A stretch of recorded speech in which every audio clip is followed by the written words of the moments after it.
Olá, meu nome é Thiago e esse é o Joaquim. A gente está aqui para apresentar um estudo de dedução e exemplificação para a área de volume de sólidos de revolução. Bom, para a gente falar sobre o volume de sólidos retos, vamos inicialmente tratar do Teorema de Pappus, que foi deduzido pelo Pappus de Alexandria no século IV d.C. O que ele diz? Ele fala que uma figura plana, em um plano cartesiano, com eixos retos fazendo suas funções, a gente pode definir o volume dessa figura pelo produto da área dessa figura vezes a circunferência que o baricentro faz no eixo de rotação.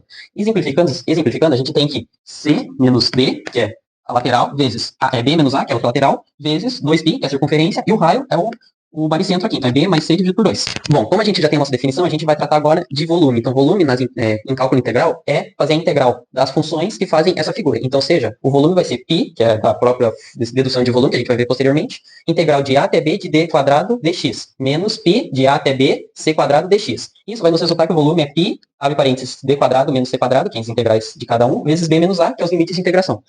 Colocando 2 em cima, 2 embaixo, já que eu posso fazer essa manipulação algébrica, vai ter 2π, D mais C sobre 2, D menos C, vezes B menos A, que é propriamente o que a gente acabou de ver ali. Bom, sabendo que o volume é o somatório de todos os infinitésimas partes de um sólido, a gente pode definir que o volume é o limite de n tendendo ao infinito do somatório da área de xi dx. Portanto, é a integral de A até B da área de x dx. Bom, agora a gente vai tratar sobre a área de superfície de evolução, ou seja, a gente vai falar sobre a área de uma função não linear que não dá para fazer por geometria elementar.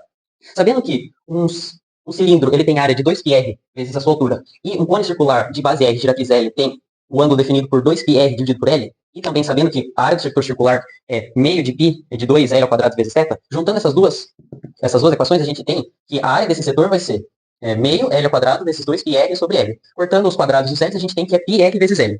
Bom, agora tratando aquela equação que a gente acabou de ver, πr vezes L, numa área de uma função, se a gente pegar esses dois pontos, mi e mi menos 1, e juntar eles numa origem igual, a gente tem um setor circular. Essa área do setor circular vai ser π da nossa função, o r vezes L vai ser a multiplicação desses dois aqui, né? Ou seja, então vai ser o ponto menor mais o ponto maior, que vai dar o meu ponto médio, vezes ΔSI. Fazendo 2 dividido por 2, porque eu posso fazer essa manipulação algébrica, a gente vai ter que a área vai ser 2π vezes um ponto médio numa função vezes ΔSI. Primeiro é sobre uma curva y igual a raiz de 4 menos x ao quadrado, sendo o x entre menos 1 e 1. Primeiramente, como a gente viu, a gente tem que fazer a derivada dessa função, que vai dar menos x sobre raiz de 4 menos x ao quadrado, e jogar na nossa função. Então vai ser a superfície vai ser igual à integral com os limites de menos 1 a 1, de 2π vezes a função y, raiz de 1 mais a derivada ao quadrado dx. Substituindo o y e a derivada, ficamos com essa função aqui. Fazendo essa parte inicialmente, a gente encontra 2 sobre raiz de 4 menos x ao quadrado. Multiplicando, quer dizer, cortando, né, o de cima com o de baixo, vai ficar o 4 sai para fora, quer dizer, o 2 sai para fora, ficando só o 1 dentro da integral. Integral de 1 é o próprio x indo de menos 1 até 1, então vai ser 1 menos menos 1, 1 mais 1, 2. 4π vezes 2, 8π. Agora nós chegamos no momento de definir o volume de sólidos de revolução. Para a gente chegar nessa definição, a gente vai trabalhar primeiro com o problema da área. Por que a gente vai trabalhar com o problema da área? Neste exemplo aqui, nós temos a área sobre essa curva, definida pela função x e x quadrado, certo?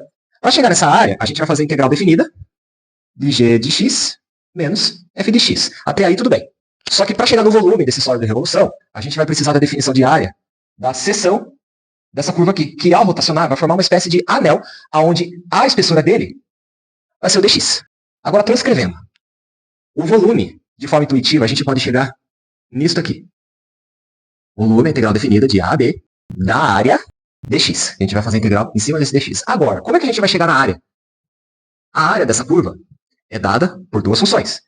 É a função linear e a exponencial. A função de cima é linear. Então, nós vamos colocar aqui πr quadrado menos de 1, que é da primeira função, e πr quadrado de 2, que é da segunda função. Substituindo este r aqui pelas funções, nós vamos ter aqui. Aí agora nós vamos algebrar um pouco. Bom, agora que nós temos descoberto qual é a nossa área, o que a gente faz? A gente aplica a nossa definição. A gente simplesmente substituiu. E agora a gente vai concluir a nossa integral através das técnicas de integração. Bom, a partir daqui, a gente pode colocar os nossos limites de integração e conseguir achar o nosso volume. Então, você pode substituir os limites de integração aqui, na nossa função. E a partir daqui, você vai conseguir achar o volume dessas duas funções aqui, da área sobre a curva.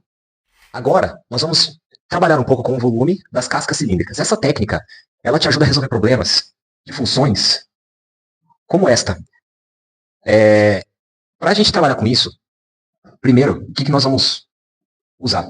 Quando a gente tem uma função com esse comportamento, a gente vai reduzir a altura dessa função para pequenas cascas cilíndricas aqui. Como que a gente faz isso?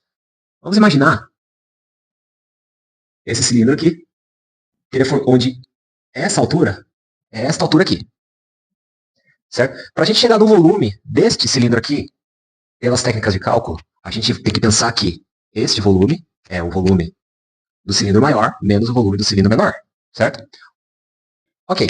Chegando nessa situação aqui, a gente aplica um pouco de álgebra para a gente chegar no volume um pouco mais simplificado.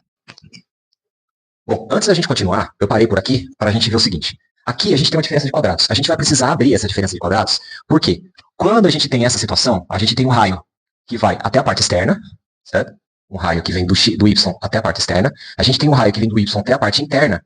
Só que esses infinitesimais cascas cilíndricas aqui vai ser movimentada pela média, certo? Então, como que a gente transporta aquela intuição para cá? A gente vai precisar abrir. Abrindo essa diferença de quadrados, o que a gente descobre? O que é o raio 2 menos o raio 1?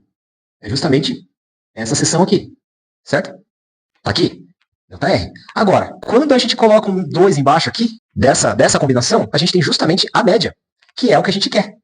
Mas isso daqui não fecha a conta. Então, a gente aplica uma pequena manipulação algébrica nesta situação aqui, para a gente conseguir chegar na nossa definição de volume por cascas cilíndricas. Vamos algebrar mais um pouco. Bom, agora a gente vai parar por aqui, porque quando a gente chegou na nossa definição de volume por cascas cilíndricas, nós podemos aplicar os limites de integração dessa maneira aqui. Só que quem que é o nosso H? O nosso H é justamente a nossa função, que vai variar de acordo com a nossa função. Certo? Então a gente pode substituir esse H por f de x, ficando desta maneira aqui. Agora, para concluir, eis as nossas referências bibliográficas. Utilizamos o Fleming, o Sturt e o Guidorizi, da onde a gente tirou aquela referência do Teorema de Pappus, para a gente começar o nosso estudo. Muito obrigado por assistir até aqui. Até a próxima.